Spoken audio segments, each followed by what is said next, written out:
I'm okay. I'm calling about a couple of things, but how's Gabby doing?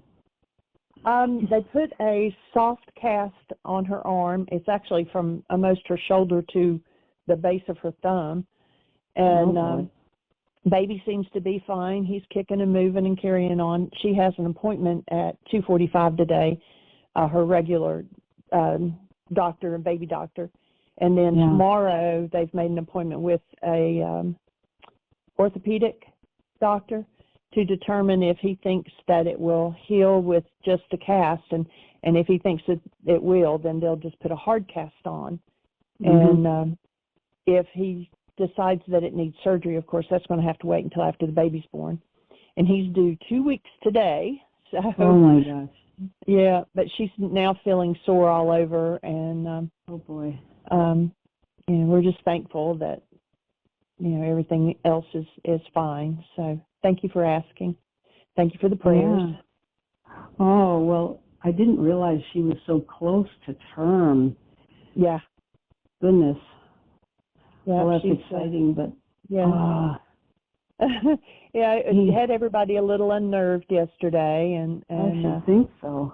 Ryan works in another city in Kingsport, and he made it from Kingsport to the Bristol hospital before Gabby's fellow coworker. He drove her to the hospital, and Ryan got there before they did. He was all anxious, but oh man, I should think so. Yeah. But thank you. No, you're welcome. And Michael has joined us now. If you have a second question for him. Oh, well, it was just a teeny update about our Michael, too. What's happening there now? Well, I called down there to the administration to see, because it looked as if he was just totally agitated and was going to leave. And the women, and he also had said that even though that, I understood from the women that there was another apartment available on the 4th floor of that building, and that they had somehow not ever followed through or allowed him to make that change. But they said that he didn't want to make the change, that he decided to stay put. I don't know which story is the right story, but in a way, Michael, when you sent your note to our Michael telling him that he shouldn't play the victim anymore, it stirred the pot up so violently, so fast. And he thought that was coming from me. And he blames both you and Tim and me for being that kind of Christian who would call the victim the guilty party. I think I've got it straight. And he's extremely I saw his text in that regard, but of course there was no thought or word about guilt in any way, shape, or form. There was an invitation to step out of blame and into gratitude. That was the crux of my message to him, is maybe it's time for some gratitude and to engage in the healing energy for your body, because anger and blame do nothing but destroy the body and the emotion. So, well, you can see take the how opportunity to jump into gratitude here. Yeah. Well, you sent me a link that I should send to him. I haven't done that because I don't think he is going to be receptive to anything like that. And you wouldn't really know that because you weren't living with him. But actually, the terms on which I thought we were, throughout his departing here and being dropped off by Jonathan, he was appreciative, and I don't think he had planned to get in touch with us at all because he realized we had done a lot for him. But he did finally text me that he was going to be homeless in a very short time and that it's not working out. And that's when I guess that's when I sent you the thing and you sent him the thing about not blaming, and then everything just blew up, and he is so angry with us, and he's written some, well, you've seen him. I think you've seen everything he sent us, pretty harsh things. And there's nothing that can be done about that, I guess, now. It just, I couldn't sleep last night, and, you know, you say nothing outside of us is the cause of our upset.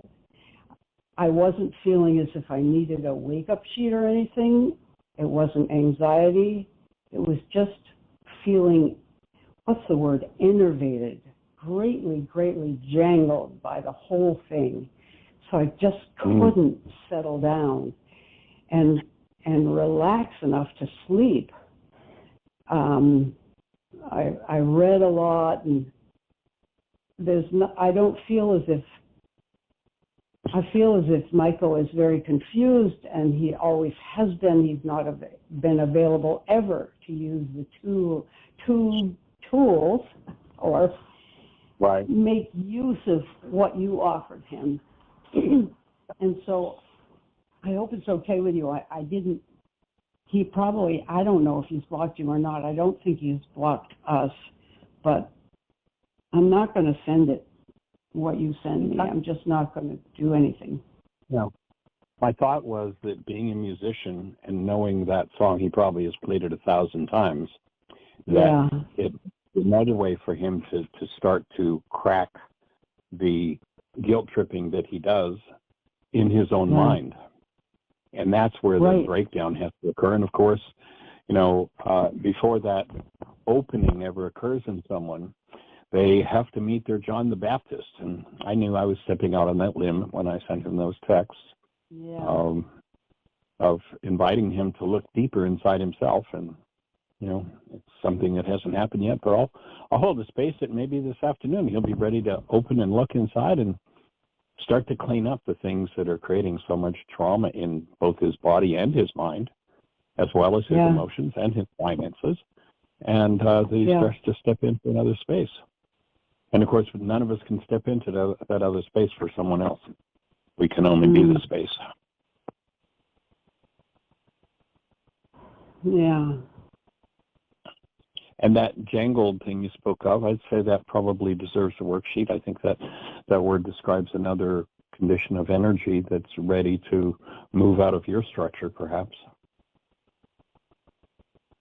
I wouldn't know how to begin. I wouldn't know what to say to myself. I don't know if I have a goal or anything. Would you like some support? Sure. Yeah, okay. I haven't even attempted one. I just thought, boy, I've just got to settle down and let him be where he's at and accept his accusations of our hypocrisy and bigotry. And it's not pleasant to hear those things, but I know they're not true. Sure. Yeah. If you were to select, when you think about yourself having difficulty sleeping and being, in your words, jangled, if you were to think of an object of attention of that state, would it be yourself? Would it be with me having sent the text and perhaps stirred things that would have been me? Would it have been Michael? If you were to just pick one, or maybe just the circumstance all over the situation. I think it's the circumstance. Yeah. Okay. So then if you did a worksheet on a circumstance, and then, you know, remember that you can do a worksheet on any person, place, thing, event, past, present, future, living or dead, including yourself. So if you did it on a circumstance, then through the rest of the worksheet, you'd talk to that circumstance as though it were a person. So I, Susan, who am love, am feeling jangled. Yeah. My perception is that, or my reality is that this situation, the circumstance, so that would be 1C, the circumstance, and describe the circumstance.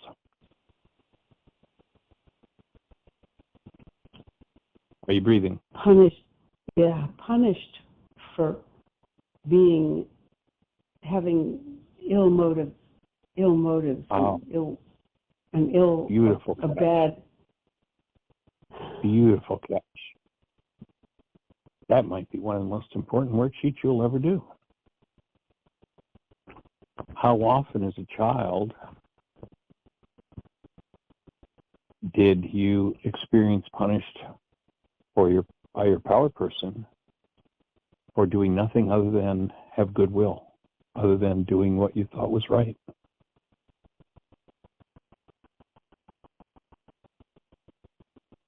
Yeah.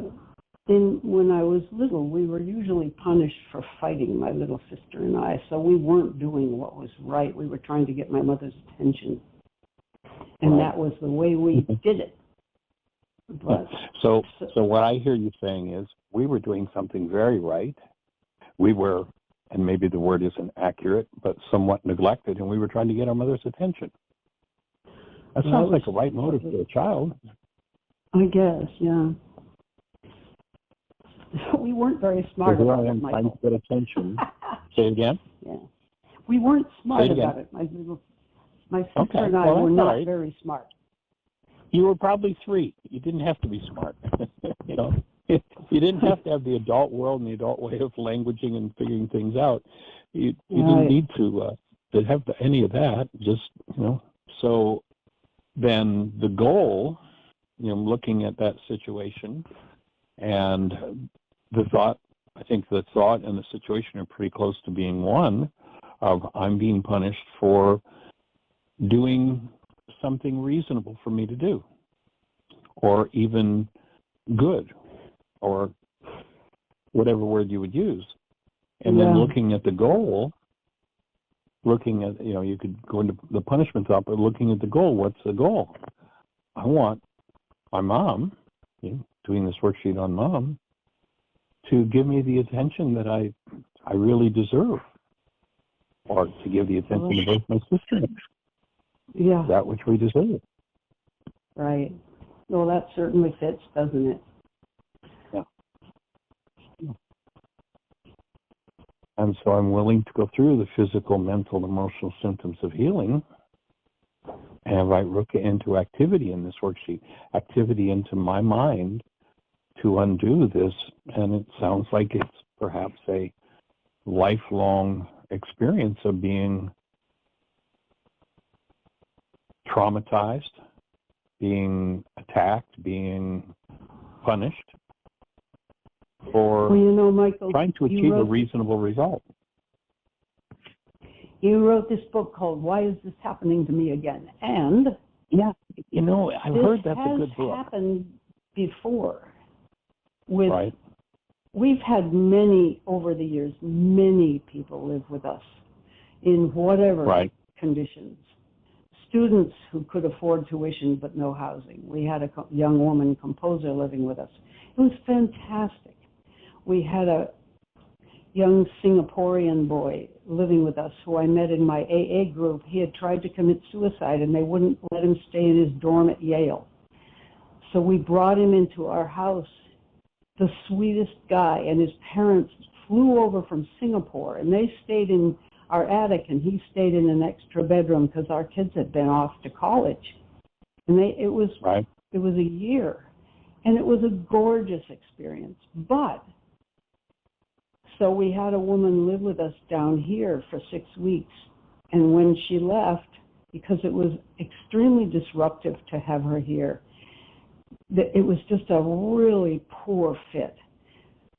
And her last words to us were, above all, don't do harm. You've harmed me. You've hurt me. And this has happened again with Michael. You have hurt me, he is saying. Yeah.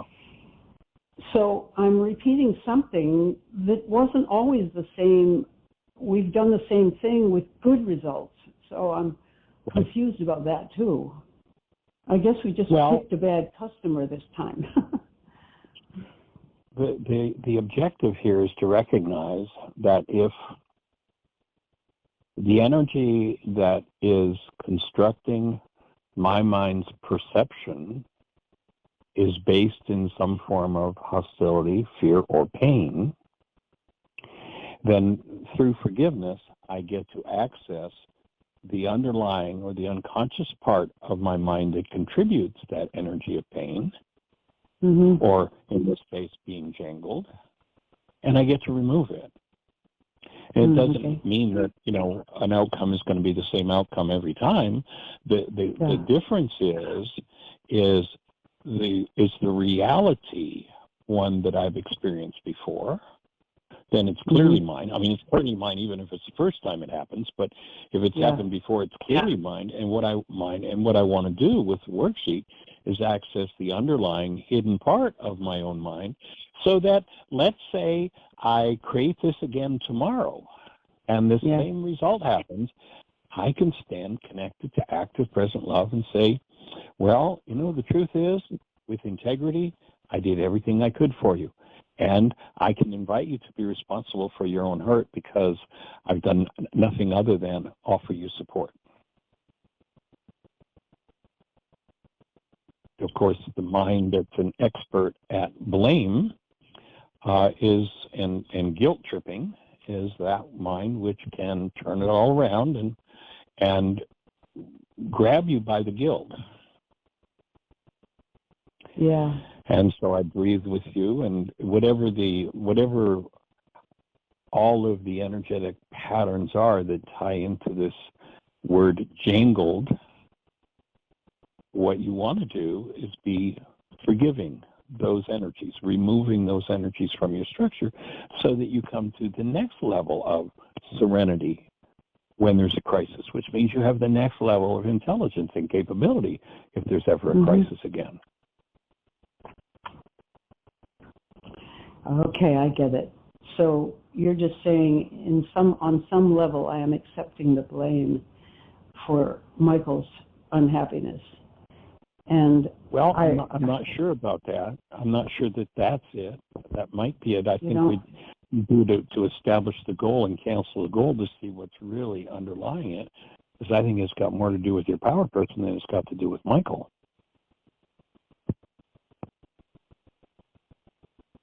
And maybe, you know, after the 100th time you didn't act perfectly as a child of 3, trying to get Mom's attention, maybe you bought into, I'm to blame for Mom's upset. I'm responsible for other people's pain. So that might be what underlies it. I don't know exactly what you're going to find. But in the objective is... Go ahead. It's the same thing happened with my grandson Jacob, who was mentally very ill. When he left here, and we had done everything for him and loved him and listened to him and paid for everything, he hates us. We are abusers. So it happened with him too. So yeah, there's something that's repeating. Yeah. But it's not that my offering you're is, saying you're saying it's not that the situation, it could happen again and again, but my reaction is a repetition. I'm reacting a certain way. What's my mind's construct about it? Yeah. If I'm looking to bring about a different result, I want the intelligence, the mind of Christ guiding me, not the non-intelligence of carbon-based memory that just replays old patterns. And by the way, Jacob doesn't hate you. Jacob has hate in him, and you have become the object of his projection, but he doesn't hate you. You know, behind that, when he breaks through that, you know, remember all the traumas you went through with Luke, and that's broken through. And what's true, what's always shiny and new is the state of being. And when he breaks through that and comes back in the state of being, all will be shiny and new again. You know, that's the only words I've got for the true being that we are. Always survives whatever the circumstances, whatever the drama, the trauma, the assault, whatever it is. That being is always there, and the objective of the worksheet is to reach the state of being in the middle of what maybe is a pattern that's gone on for 20 generations in our bloodline of being blamed for everybody else's pain. Yeah. I mean, there's a mindset in the world. You know, you and Tim are pretty successful. There's a mindset in the world that, well, anybody that's successful is to blame for my failure. That's one of the mindsets in the world.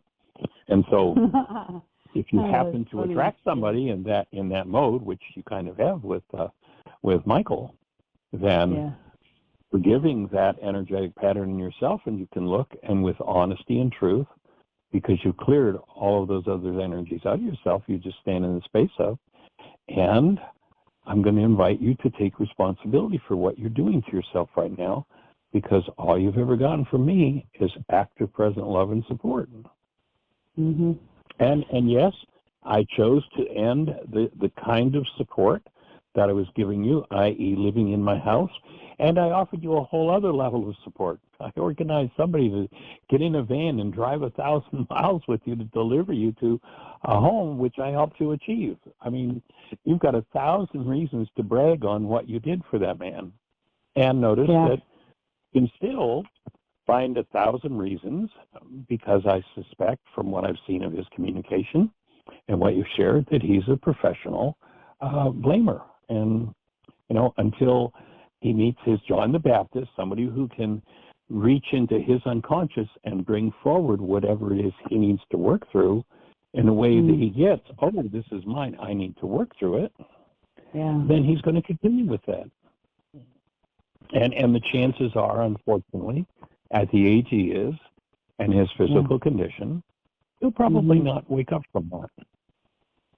No, I don't think so. It doesn't sound like it. Yeah. So I join you in holding in a blessing. Yeah, I like that. Well, Tim Bingham is very clear about all this. He just says, okay, time to let it go, you know.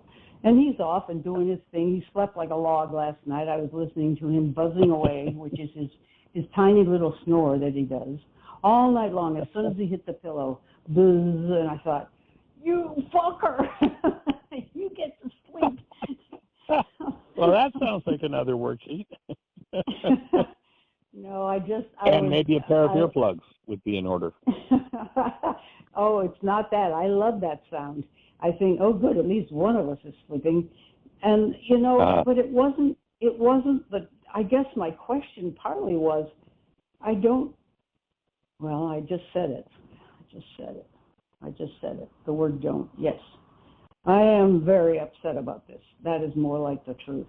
But it's in a different form than it's ever been before, and I didn't recognize it. Right.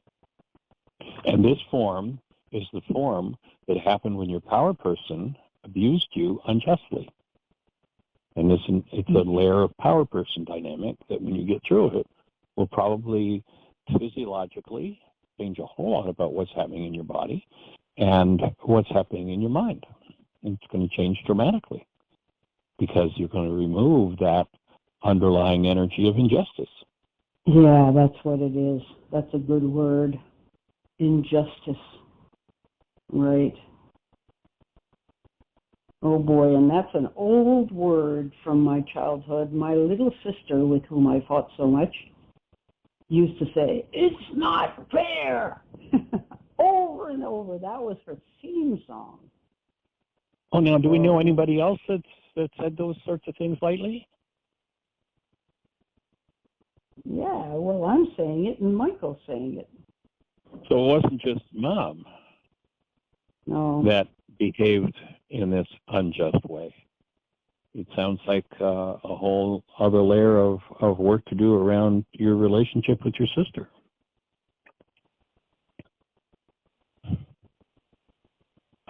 All right, Michael. The jig's up. You're right. I don't want to be right. I just want to open a space for healing. Breathing with you. And inviting you to just notice in your structure, in your body, where the tensions are, if there are any. And how to breathe and soften into those tension points. Let them open. And let the contents that's there in your physiology be lifted up.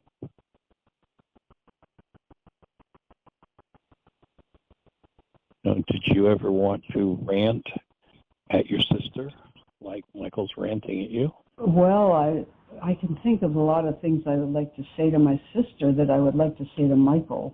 Is that what you asked? I turned it around in my head. Yeah, that was a little bit of a turnaround. Okay. Yeah, no, I was asking a different question. So Okay. Michael's ranting at you. Yeah. Is there a rant in you toward your sister? That might be part of the energy that's having him rant at you.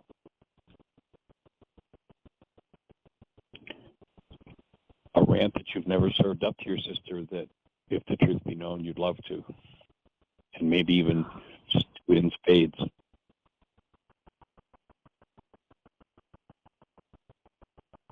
Are you breathing? I'm able. Yeah, I keep thinking of other rants that don't quite fit. One of them is, I've wanted to say to Michael and to my sister, you've lain in bed all day every day, or you've sat and played video games or watched TV all day. Michael was the one watching TV and played the video games. My sister watches TV lying down. Why aren't you up and pulling a little bit of your own weight here? But that isn't what you're asking. My sister used to blow up at me. Well, look at you. You married a man who could support you. You didn't have to work. It's true, Michael, what she's saying. I never had to work, except for one period of time when Tim had a mental breakdown, and I went to work. And I was going to support us, and I was willing to do that, and it was going to be hard because you don't earn much as a piano teacher. But I accrued 35 piano students, so Tim wouldn't feel he had to work. But he got back to work, and I stopped teaching as each person finished, and I went back to the life I was able to lead before. But my sister figures I owe her because I have it easy. And I think Michael is angry with us because we're comfortable here, and he feels somehow that since he's unable or unwilling or whatever it is, his phrase is, people don't get me. People don't get me. Yeah. That somehow we've done him wrong for not following through in some way. Yeah. Again, there is a victimhood mindset in the world that if someone has any measure of wealth and ease, that it's that person's fault that I'm suffering, that I don't have. Yeah. There is that game that people play. And if they pull the rope and my mind responds, that's my work to do. And once I've cleaned that out of myself, they can pull that rope all they want, and I'll look and go, catch you later. Got it. Rather than be suckered into the game. So if you want to let go of your end of the rope on this, using whatever modality, whether it's rage or sympathy or weakness or whatever. And, the fact is there are people who have chosen a lifestyle that leaves them in trauma. And, much as it'd be nice for all of us, who want to help to fix it for everybody, the truth is I've discovered for me, I can't fix it for anybody but me. And if I go off trying to fix it for somebody else, then it's probably me that I'm avoiding. And so each time, like when I'm asking you to take a breath and notice what's going on in your body, that's coming from a space where I'm taking a breath and noticing what's going on in my body and tapping into what's moving in me. And can I be at peace? Can I stay connected to love rather than have some form of disturbance when I see someone in suffering? If I can't, then I have suffering that I need to forgive in order to be empowered to be able to do anything for anybody. Yeah. So what's the suffering that I'm holding on to that I need to let go of? Yeah. Okay. That makes sense. I don't know whether you're moving far away from your mic or whether it's the radio show or something. I can hear you, but sometimes it's a stretch. Yeah. Is that better? I can't tell yet. I think so. Okay. Yeah. All right. Well, I had just moved the next one a little closer. Yeah. Allowing Michael to have a lousy, stinking, rotten opinion of us is hard for me.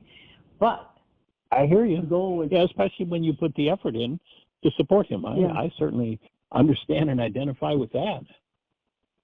Yeah, but you're saying to allow that. Let him do it. Yeah, He's that's doing what it. he needs to do. If that's the reality he needs to play from, then I can't. It's not my responsibility to change that for him, but it is my responsibility, if I have pain resonated by that, to clean that up in me and thank him for showing it to me. Oh, okay. All right. Yep, he's showing it. Okay. All right, I get it. Yeah. Yeah. I believe him. That's the trouble. I believe him. That's the thing. That's the power person thing. Say that again, please. I believe I was believing Michael that we're bad people. That we didn't think of his happiness first or enough. And allow him to run roughshod. So he's grabbing you by the guilt. Yeah, he is. Yeah. Okay, that's good. You know, there's an old saying that if they keep getting your goat, the only solution is to get rid of your goat. Yeah. So if he can grab you by the guilt, then undo that layer of guilt. Yeah. And we've had that conversation before. You know, I think that what you've offered him has been so supremely generous that, I mean, you've gone so far and above and beyond all duty that he's hanging around to show you the next layer of your guilt.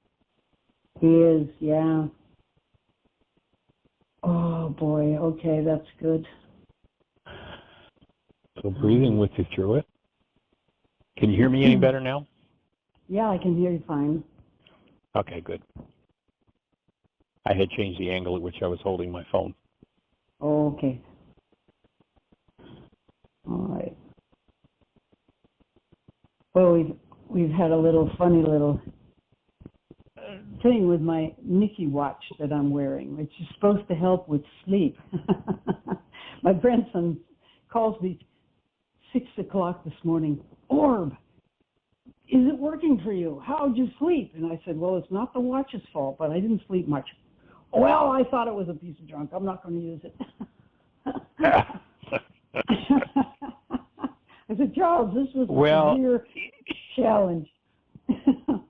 Yeah, you might let him know that instant when you've had something going on for decades is not what will ever get him to the results he wants in anything. Right. Charlie, give it a little while. Yep, this is ongoing. So, it's kind of funny, though. Yeah. Yeah, so we've changed subjects now, and we were in the middle of a worksheet. Yeah. We were looking to establish a goal in that worksheet. Yeah. So what was the goal? To have Michael love and appreciate us for all the stuff we did for him, and to tell us that we are really good people. Yeah, and you've earned all of that from him. An addictive demand for it might not be so healthy, but you've certainly earned it. So that's step 3. I want him to acknowledge me for what I've done for him. And maybe that applies to your sister too. I don't know if it applies to Mom in that power person dynamic. That sounds like it might be a slightly different dynamic. But then recognizing that's the goal underlying this whole, what was the word you used? Frazzled? Was it frazzled? Jangled. Yeah, jangled, that was the word. I knew it was something like that.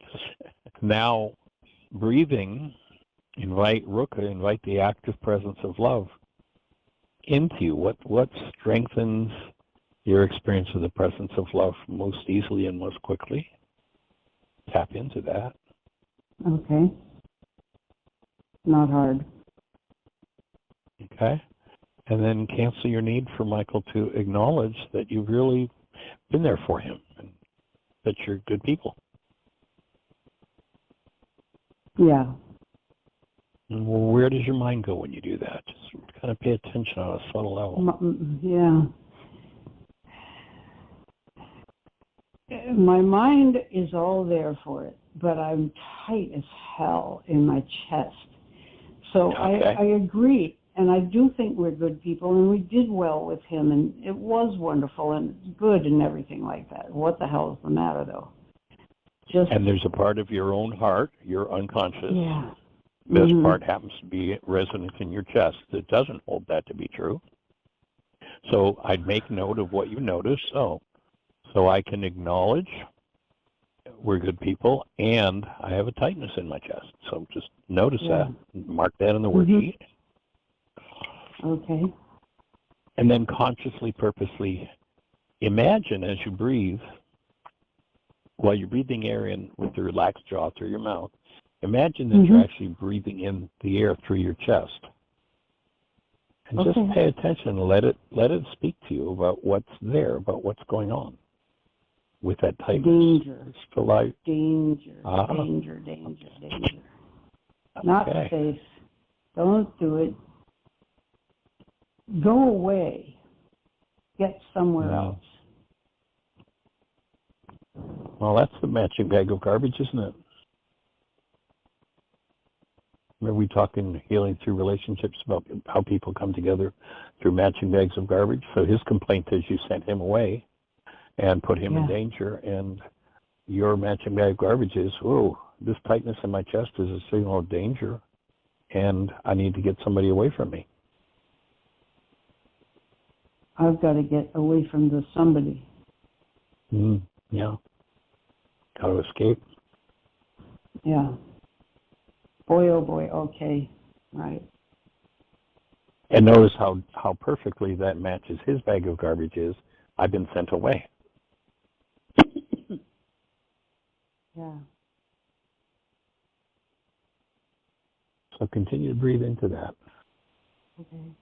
And notice where the tightness is in your chest and let it soften. On still another level. I'm picturing myself running as fast as I can, which I did as a kid. If my mother was in pursuit with the riding crop, I was fast.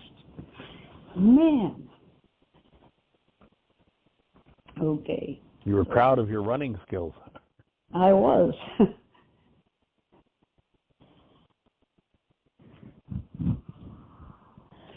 Yeah. Okay. So this would be the time to ask Ruka to move as well. Inviting Ruka in.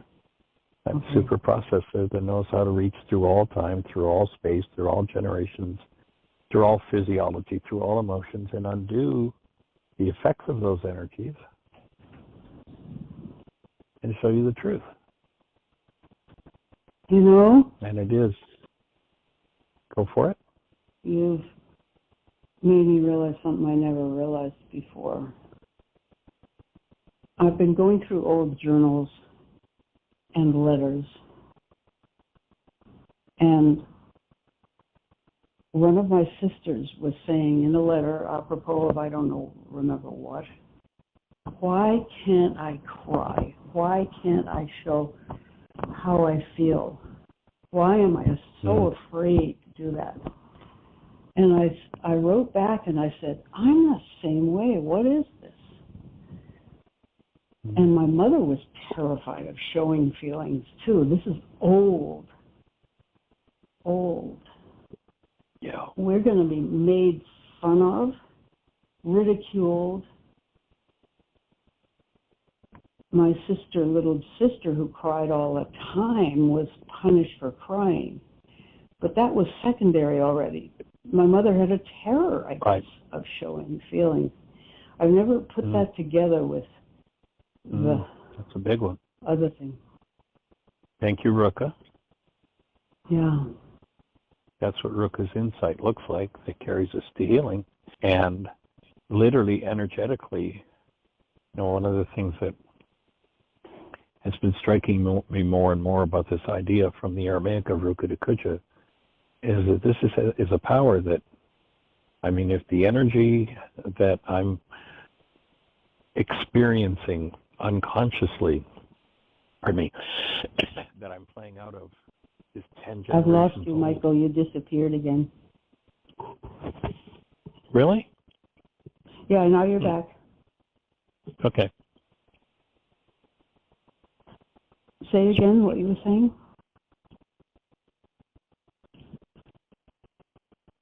That if the recognition that's been coming to me more and more just the last maybe year or so is the real meaning of Rukudakucha, in that this is a literal aspect of God that when we give it permission to, can reach back. If this terror talking about is something that goes back 10 generations and it's impacted every person last 10 generations right up to you and your sister, and perhaps is what's behind your other sister being laid low and helpless,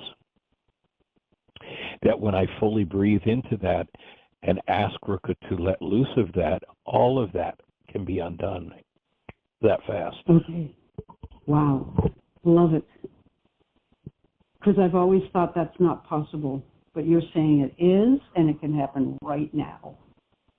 Instantly. Yes, absolutely. The only thing that will inhibit it is I won't give permission. It's like, let's say if this jangled energy is something that somehow I've relied on to, like I suspect Michael is doing, manipulating you. Maybe this jangled energy is something you've relied on to manipulate somebody, just as an example. Not suggesting it is, but as an example. And if I still hold, I need to hold on to this because it gets me things, then I can invite Ruka to move that energy till the cows come home, and it's not going to move. I understand. Because that power will not violate that free will that says, no, I need to hold this. So to really fully, and I think an aspect of being able to fully let go is the ability to really, truly open your hands and trust. Trust, there it is. Trust, there it is. That's the biggie. It's safe. It's safe. It's okay. I love your mind shifter. It's safe and healing. Safe. Yeah. Because if I were to cry, I would feel so embarrassed. I would feel such shame. All of that needs to be released and be trusted. And I know a couple of, on the radio show, remember that story you told about a little boy who was told by his mother to go outside and get a branch that I can hit you with, and he comes back with two rocks. Yeah.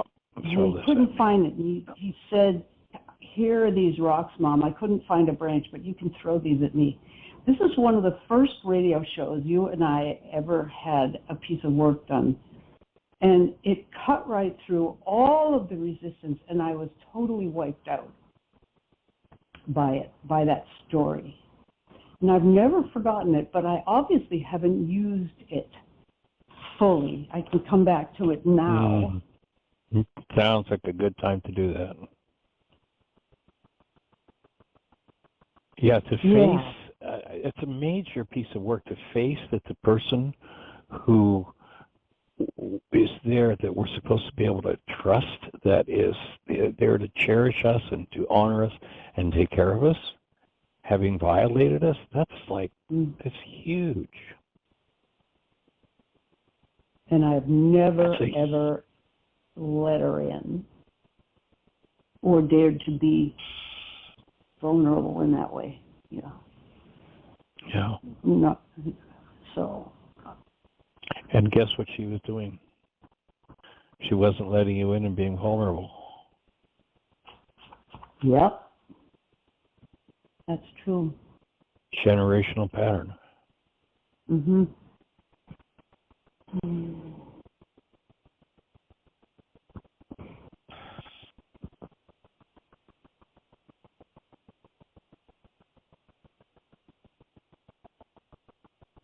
And I suspect that very likely, this is part of the other match that you've got with Michael, is that to trust anybody. I've worked with some homeless people and watched and heard the stories of what's been done to them over and over and over, the way that, beyond the average person's story of always abused as a child, but the kind of abuses that they've experienced. And so the ability to open to trust is a tough one. Mm.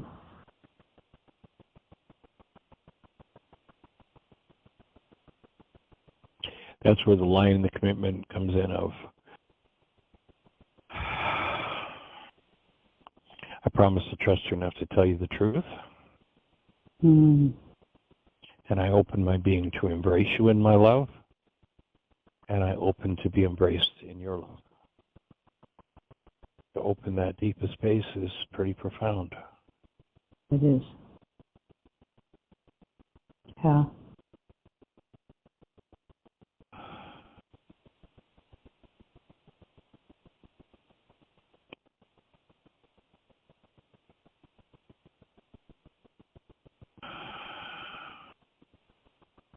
So number 6 in the worksheet, I would suggest when we finish the show that you take some time and just journal all around what just surfaced for you, the whole, this is one of your major core issues. So I'd really suggest spending some time journaling and breathing with that. Okay.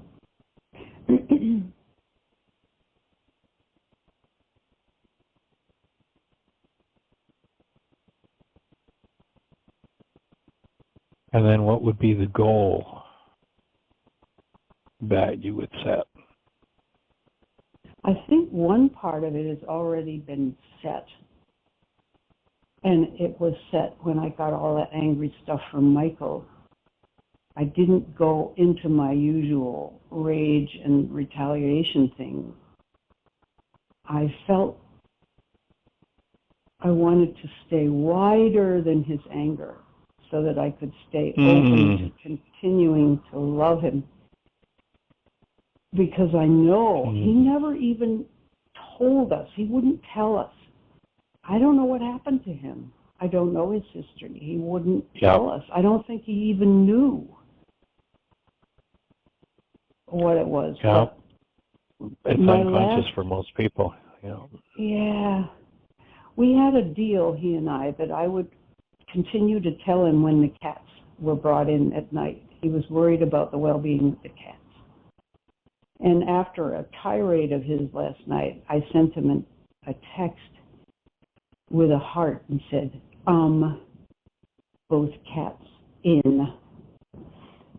Keeping up the loving tradition we had set up, which nice. That is there. The work needs doing, and I do have a goal that he accept us as good people. He may or may not ever do that. To accept that and allow that and to continue, I guess that's my ultimate goal, is to stay wider than his rage so that I can keep him in the blessing. Yeah. I'm joining you in that. I know. You said it in one of your texts to me. You said holding him in a blessing, and I thought, that's it. Can't shut down and just get pissed off and write him off. Yeah.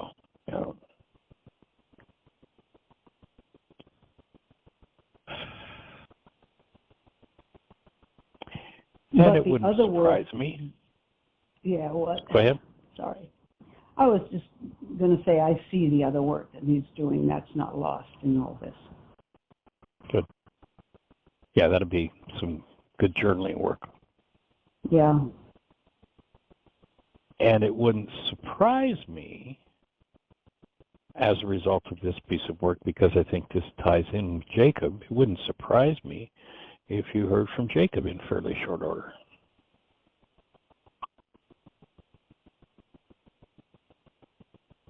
Oh, that would be lovely. Tim's been hearing from him.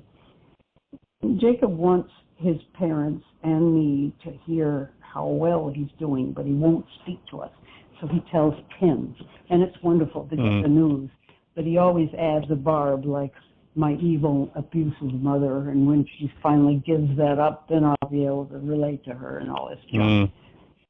But He wants us to know. Well, maybe a simple note to him. It's a quick text that just says, "Hey, Tim told me how great you're doing. Congratulations. Cherish you."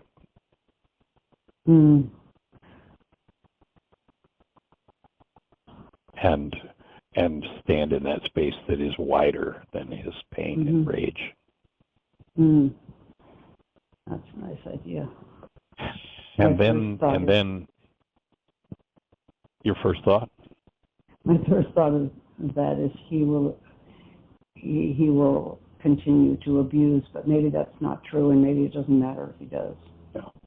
Yeah, it doesn't matter. If you're opening your heart, that's what matters. And it may mean, opening a space for the next level of work that needs to be done around him, and that is opening that same space with his father. And that whole history. You mean for me to open space with his father? Or Jake? Okay. No, for you. Okay. In your direct relationship with him, the way that he's treated you, the way he's dealt with you, the way he's, cut your daughter out of your life, that sort of thing. It may require, that may be the next layer of that opens up. Right.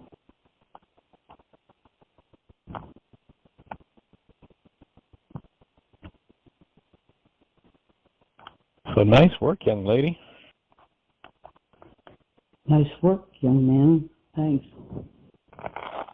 Good leading. It always, and I'm saying this for, anyone else who's listening to the show, it always just amazes me and delights me that when one cancels a goal and listens, what they find at the next level down in their own mind. It's just always like, wow.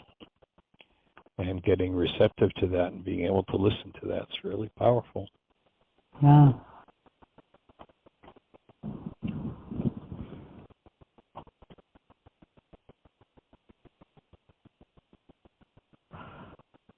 So I join you in your new goal of being able to hold a wider space of active present love for Michael, for Jacob, for Jacob's dad, than their pain and their rage. And that's really good. The dad thing I couldn't hear till just when you just said it just now again. Yeah, I hadn't brought him into that circle. Now he's in. All right. Now you were very loud, Michael. I don't know what goes with that thing. I'm not sure. It's strange. Yeah. Maybe Jeannie has been gathering impressions on the sound. Yeah, I'll have to check it and see what's going on. So have I sort of been fading somewhat? Fading, and then you just blasted through with, double, triple decibels. And you're probably not doing anything. Yeah. Nothing. Well, I have moved my head a little bit in one direction or another, and I've got a headset on, but technology. Yeah. It's worth the trouble. Just think, all this stuff wouldn't be happening if it weren't for telephones and Zooms and things. I'll tell you, I appreciate Blog Talk so much that they've facilitated, created a space where we can have these kinds of conversations and carry them on every day for years and years and years. That's like monumental. Yeah. Monumental. Well, thanks, Michael. That was a good workout. And I must say, I feel jangled, but in a very different way. My whole body is vibrating.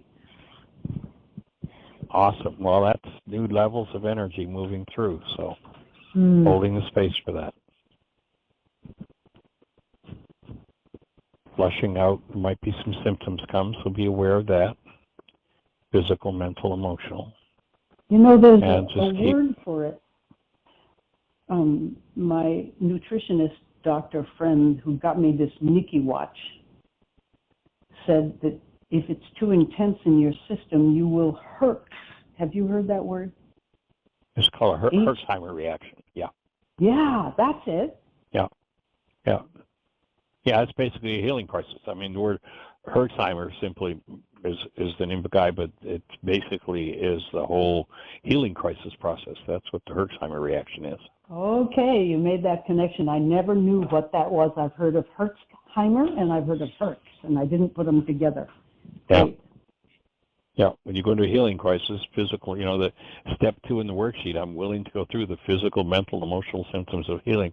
We could substitute those words and say, I'm willing to go through the Herxheimer reaction that's going to happen when I open this up. Okay. That's exactly what it is. And and the reason they've identified it because it's not Dr. Feelgood. Yeah. And it's important to recognize, because if someone doesn't understand it, and sadly in the medical world oftentimes that is not understood, they run out and get more drugs to try to suppress it. When what you need is just more vitality and the time and the space and the energy and the rest to process through it. Yeah. So it's an important thing to understand. Yeah.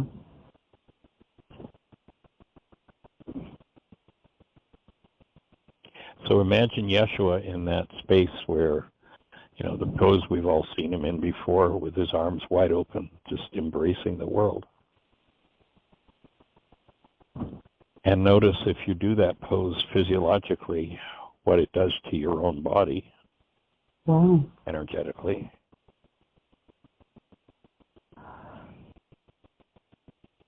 Well, it does open things up, doesn't it? Yeah.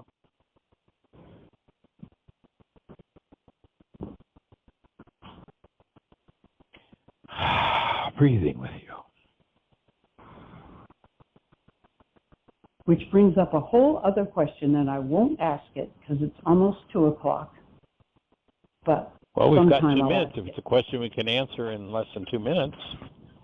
I don't think so. Okay. Yeah. Well, then we'll let it rest until maybe tomorrow. Right.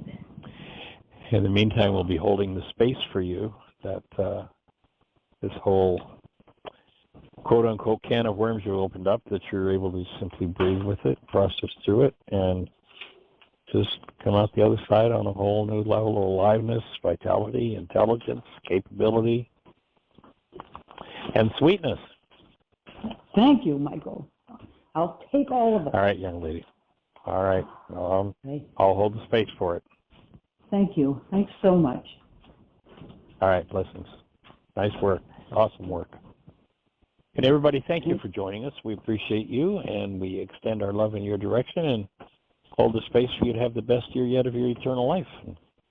It is a truly awesome gift to give the world, and you're capable of giving it, and the world certainly